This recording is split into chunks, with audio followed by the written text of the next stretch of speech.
हाँ. So during the course of anaerobic respiration, you come to know that the two kinds of substances mainly produced. That is called ethyl alcohol and carbon dioxide. So these two things are obviously utilized by the people for their own kind, for their own purposes. In case of wine formation, the yeast are allowed to decompose the starch, and that from that starch they produce alcohol. मतलब east को सराने के लिए दे दिया जाता है. क्या सराने के लिए दे दिया जाता है? ग्लूकोज. तो जाहिर सी बात है ग्लूकोज को वो सड़ाएंगे तो इथाइल अल्कोहल बनाएंगे. इथाइल अल्कोहल उनके लिए तो कोई जरूरत की चीज है नहीं, तो वो तो निकाल देते हैं. जाहिर सी बात है ये इथाइल अल्कोहल इंसान अपनी जरूरत के हिसाब से इसको यूटिलाइज करते हैं. तो ग्लूकोज के फर्मेंटेशन से क्या बना बेटा? ग्लूकोज के फर्मेंटेशन से क्या बना? Ethyl alcohol. Ethyl alcohol. अच्छा, कार्बन डाइऑक्साइड भी बना और एनर्जी भी बना. तो एनर्जी उसको जरूरत है, वो एनर्जी अपना रखेगा. But in case of bread making procedure, यहाँ तो मैंने वाइन मेकिंग प्रोसीड्योर के बारे में बताया आपको. ब्रेड मेकिंग प्रोसीड्योर के दौरान क्या करता है? द सेम ग्लूकोज इज, जैसे मान लो जो भी आप आटा वाटा डाल कर रखे हो उसमें ग्लूकोज है. So the glucose is broken down into ethyl alcohol. वहां पे फिर वही अल्कोहल तैयार कर रहा है, alcohol plus carbon dioxide and plus 2 ATP energy. यहाँ पे हम अल्कोहल को यूटिलाइज नहीं करें, यहाँ पे कार्बन डाइऑक्साइड को यूटिलाइज करें. ये मैंने आटा गूथा और आटा में मैंने क्या डाल दिया था? ईस्ट डाल दिया. ईस्ट क्या किया? आटा के अंदर जो ग्लूकोज था उसको तोड़ करके उसमें बहुत सारा इथाइल अल्कोहल बनाया, बहुत सारा कार्बन डाइऑक्साइड बनाया. कार्बन डाइऑक्साइड बनाने के कारण आधा घंटा जब ये आटा गूथ करके छोड़ देंगे तो आटा फूल के इतना बड़ा हो जाएगा, इसके अंदर बहुत सारा कार्बन डाइऑक्साइड जमा हो जाएगा. अब इससे हम जब ब्रेड बनाएंगे तो ये ब्रेड बहुत ज्यादा न्यूट्रियस भी होगा और बहुत ज्यादा फ्लफी भी होगा, सॉफ्ट होगा. हाँ, सॉफ्ट भी होगा और स्पंजी होगा. तो यहाँ पे मैंने ब्रेड बनाने के लिए भी कार्बन डाइऑक्साइड. तो ये जो दो चीज फर्मेंटेशन के दौरान मुझे मिल रहा है, इसका मैंने क्या किया? फायदा उठा लिया. समझ में आया बेटा आप लोगों को? सो इफ आई से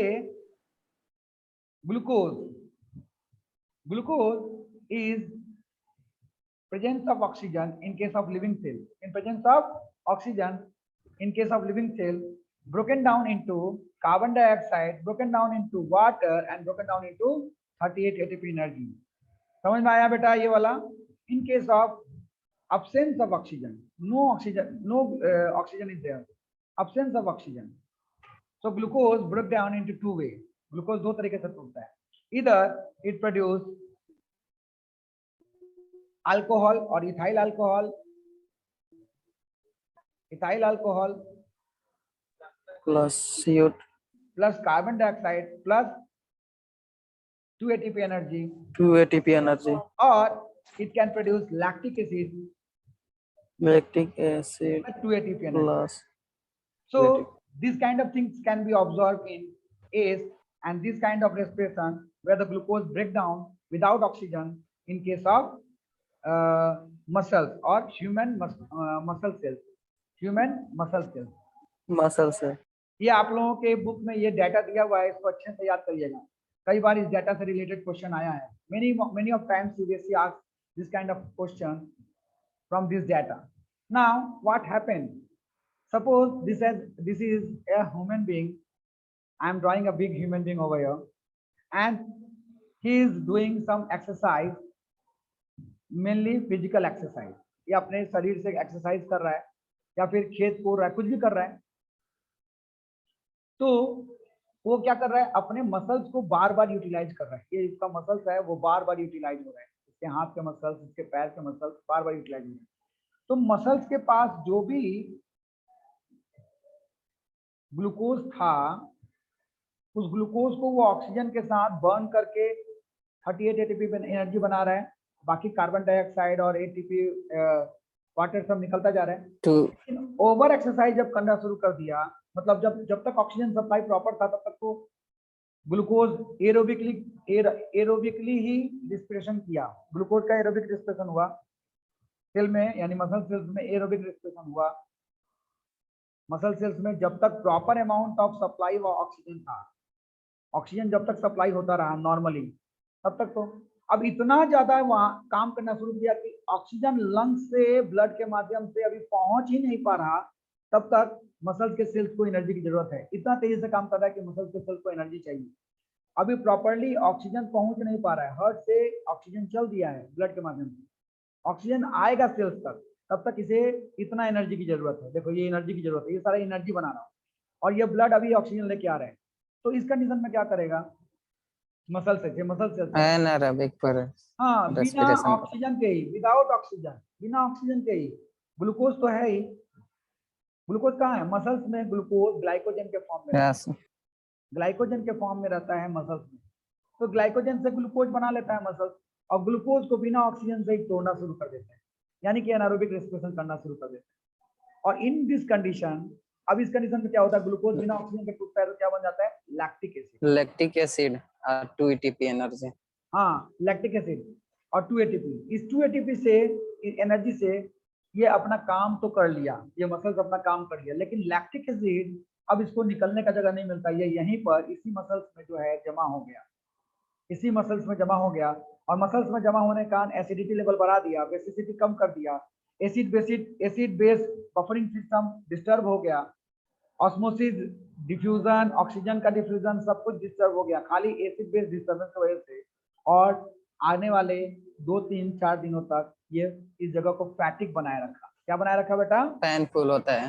हाँ पूरा फैटिक बना दिया। फैटिक का मतलब होता है पूरा का पूरा दर्द, बहुत पेनफुल था, वेरी पेनफुल हो गया, दर्द बहुत हो रहा था, और साथ में टच करने पे भी बहुत दर्द, और साथ में मूवेबिलिटी यानी कि लोकोमोशन और मूवमेंट में भी बहुत डिस्टर्बेंस होने लगता है। समझ में आया ना, यानी कि movement and Yes. Locomotion also get disturb. So this is due to किस कारण से हुआ ऐसा, this is due to lack of oxygen, oxygen के कमी की वजह से हुआ, lack of oxygen in the muscle cells, oxygen. Muscle cells में ऑक्सीजन की कमी की वजह से एनारोबिक रेस्पिरेशन होने की वजह से हुआ। कैसे ठीक होगा, थोड़ा गर्म पानी से धो, और एक्सरसाइज थोड़ा कम करो, फैट एरिया को फैटिक मत होने दो, एक्सरसाइजेस कम कर दो, थोड़ा उस जगह को आराम दो, 2-3 दिन 4 दिन के बाद में वो ऑटोमेटिकली ठीक हो जाएगा। ठीक है बेटा, समझ में आ गया आप लोगों को ये एरोबिक एनारोबिक वाली सारी Yes, कहानी? मैं पहले भी डिस्कस किया था, लेकिन मुझे लगा कि शायद फिर दोबारा कर देना चाहिए। तो जिन लोगों ने अभी तक क्वेश्चन नोट नहीं करा, वो लोग, आप लोग फटाफट क्या करो, इसको स्क्रीनशॉट लेना शुरू करो,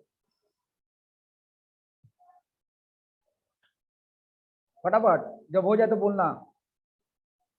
हो गया। सबका हो गया?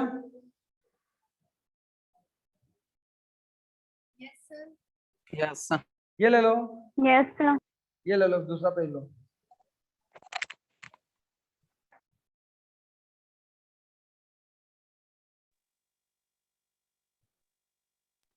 हो गया सर। हो गया ना, तीसरा पेज ले लो, ये ले लो।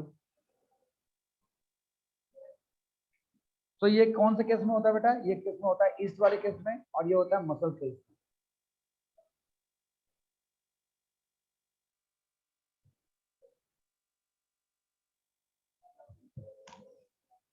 ले लो जल्दी ले लो। हो गया सर। हो गया ना, कल के डेट में इसका अगला पोर्शन पढ़ाएंगे। मैंने आप लोगों को कहाँ तक पढ़ा दिया, मैं आप लोगों को दिखा रहा हूँ, जस्ट वेट, नोट करो इसको, जल्दी जल्दी स्क्रीनशॉट मारो, टाइम खत्म हो गया अब, लगभग हो 7 गया मिनट बाद। सर। हाँ ये देख लो भाई, शिवम भाई दया करो भाई। हो गया, नोट कर लिया आप लोग? Yes sir. चलो अब मैं जिक्र करने जा रहा हूँ आप लोगों को, बुक दिखाने, जल्दी जल्दी करो, बुक दिखाता हूँ और रीड करवा देता हूँ कहाँ से कहाँ तक मैंने पढ़ा है। एनसीईआरटी के हर एक लाइन को पढ़ना जरूरी है बेटा, बहुत इंपॉर्टेंट क्वेश्चन निकलते हैं। हो गया, चलो अब मैं आप लोगों को दिखाता हूँ बुक।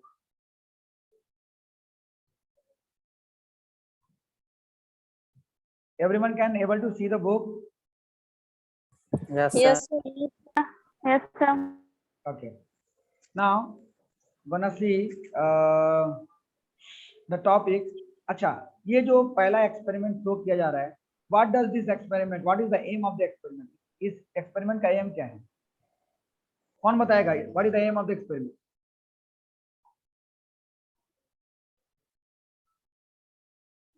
कोई बताएगा? नहीं बताएगा तो बोलो नहीं बताएंगे, हम बताना शुरू करें।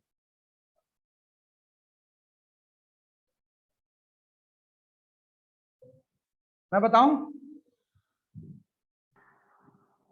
Yes sir. ये यहाँ पे ये प्रूव करना चाहता है, here this activity is shown to prove that carbon dioxide is produced during the process of respiration. respiration के दौरान कार्बन डाइऑक्साइड प्रोड्यूस होता है, इस बात को प्रूव करने की कोशिश करता है। Actually, you can see here a simple test tube has been taken. एक छोटा सा टेस्ट ट्यूब है and lime water, clear lime water is taken into the test tube. और इसमें clear lime water, clear का मतलब क्या था? जब चूना का पानी हम छोड़ देते हैं तो चूना नीचे प्रिसिपिटेट हो जाता है और पानी ऊपर दिखता है। So that water has been collected and it is kept into the test tube. इसमें टेस्ट ट्यूब में डाल दिया गया। और ये देखो, ये पेप्सी का बोतल पाइप है, पेप्सी वाला जो पाइप आता है ना, दिस इज कॉल्ड, क्या बोलते हैं? यस उस पाइप को कुछ बोलते हैं, स्ट्रॉ बोलते हैं, स्ट्रॉ। तो इस स्ट्रॉ से ये क्या कर रहा है? जोर से फूक रहा है। ये देखो यहाँ पे इसका मुंह है और इस मुंह से अंदर जा रहा है एक पाइप, और यहाँ पे लंग्स है, और लंग्स से जो है कार्बन डाइऑक्साइड निकल करके ये इसके मुंह के थ्रू आ रहा है।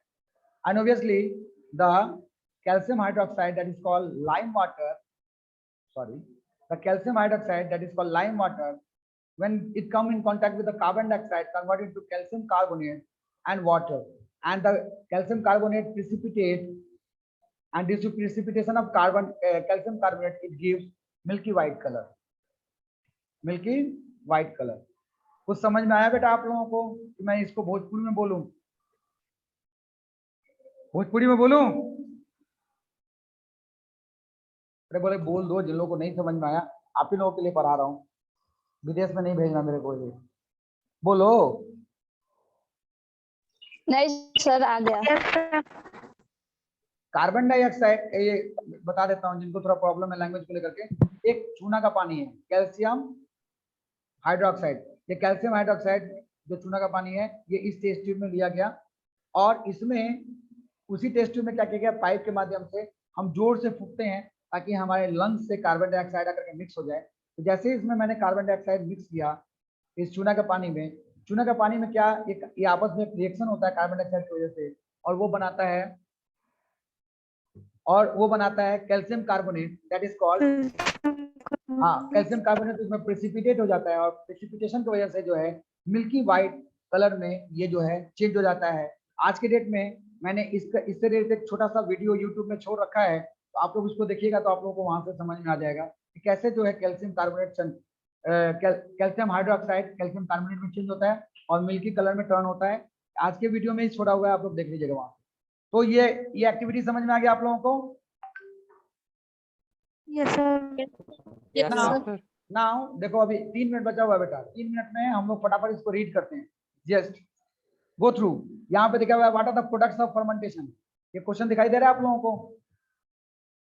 What does that tell that the products of fermentation. अभी मैंने फर्मेंटेशन के प्रोडक्ट्स के बारे में बात किया था, क्या क्या था बेटा? अल्कोहल था, और क्या था? अल्कोहल था, कार्बन डाइऑक्साइड। कार्बन डाइऑक्साइड, हाँ, ये प्रोडक्ट CO2, हाँ।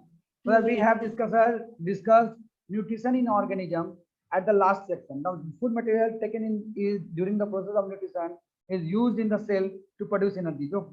जो food material बना था वो एनर्जी प्रोड्यूस करने के लिए यूटिलाइज किया जाता है फॉर वेरियस लाइफ प्रोसेस, ताकि उस एनर्जी से बाकी का लाइफ प्रोसेस चले। तो जाहिर सी बात है रेस्पिरेशन के दौरान एनर्जी प्रोड्यूस होता है। Diverse organism do not do this different way, मतलब ये जो अलग अलग तरह के ऑर्गेनिज्म हैं ये रेस्पिरेशन अलग अलग तरीके से करते हैं। सम यूज ऑक्सीजन, कुछ जो है ऑक्सीजन लेके करते हैं to break down the glucose, glucose को ऑक्सीजन के माध्यम से ऑक्सीडाइज करते हैं कंप्लीटली इनटू कार्बन डाइऑक्साइड, पूरी तरह से तोड़ करके कार्बन डाइऑक्साइड बना देते हैं, वाटर बना देते हैं। And some use other pathway to pathway, कहाँ गया? हाँ, इन ऑल केसेस, सॉरी कहाँ पर गया? ब्रेक डाउन, हाँ, into carbon dioxide and water. Some use the other pathway that do not involve oxygen, और दूसरे जो हैं बिना ऑक्सीजन के ही कर लेते हैं। In all cases, the first step is the breaking down of the glucose. पहले स्टेप में 6 कार्बन मॉलिक्यूल कार्बन डाइऑक्साइड बनता है। 6 कार्बन डाइऑक्साइड ऑक्सीजन लेगा तो कितना कार्बन डाइऑक्साइड निकालेगा? 6 कार्बन डाइऑक्साइड निकालेगा। मैंने बताया था ना बेटा अभी थोड़ी देर पहले जो मैं केमिकल इक्वेशन लिखा था, हैं? Yes, sir. अच्छा, अब यहाँ पे एक चीज बहुत इंपॉर्टेंट करने वाली है, अंडरलाइन करेंगे। The 6 carbon molecule into 3 carbon molecule called pyruvate. ये जो ग्लूकोज है जिसमें आपको 6 कार्बन मॉलिक्यूल दिखाई दे रहा है, ये 3 कार्बन मॉलिक्यूल वाला 2 कॉम्प्लेक्स तैयार करेगा जिसको बोलते हैं हम लोग पाइरुविक एसिड। क्या बोलते हैं बेटा? और पाइरुवेट बोलते हैं। Aerobic. हाँ, पाइरुविक एसिड। इसको भी मत लिखो, ये तुम लोग कंफ्यूज करेगा। पाइरुविक एसिड, और ये पाइरुविक एसिड जो है ग्लाइकोलाइसिस के दौरान क्रेब साइकिल के दौरान अंदर जाता है। आज यहीं तक रहने देते हैं, कल क्रेब साइकिल और वो बताएंगे तो समझ में आ जाएगा। ठीक है, इसको पढ़ लीजिएगा। Yes, sir. हाँ, वेरी अच्छे से पढ़ लीजिएगा। कल क्रेब साइकिल बता देंगे और वो बता देंगे तो समझ में आ जाएगा। टाइम भी खत्म हो गया, 1 मिनट 17 सेकंड बचा हुआ है, 15 सेकंड। तो आज के लिए इतना ही रहने देते हैं।